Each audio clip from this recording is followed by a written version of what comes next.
Release them all. Release them all. Release them all. Release them all. Stop the raids. Stop the raids. That is the message Thursday coming from activists, parishioners, politicians, and prominent community leaders.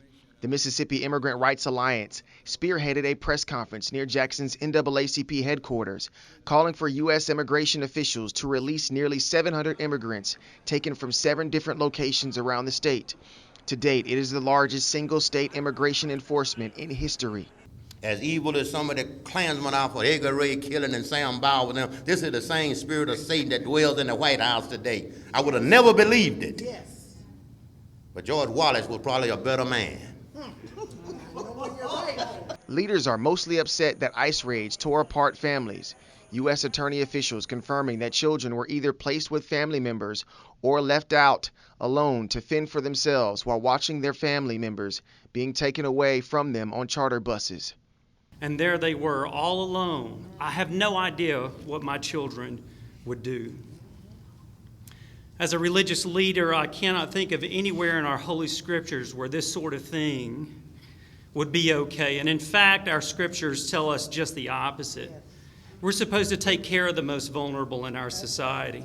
U.S. Attorney Mike Hurst spoke to the media Wednesday, saying that the operation was a year in the making and that long-term punishments will be on a case-by-case basis.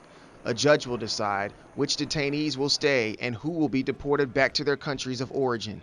But while we do welcome folks from other countries, they have to follow our laws. They have to abide by our rules.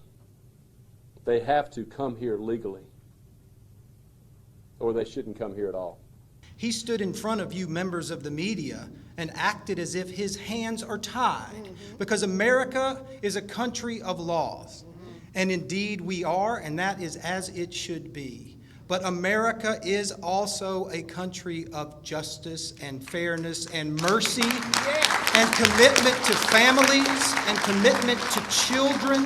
Perhaps the most fiery words of the afternoon came from Cliff Johnson, the director of the School of Law at Ole Miss and a former federal prosecutor.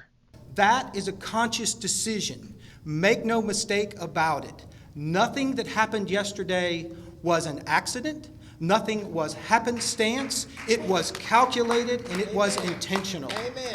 Over half of the detainees have been released as of Thursday, but it is not clear if those families torn apart have been reunited. In Jackson, I'm Eric Walker, JSU-TV.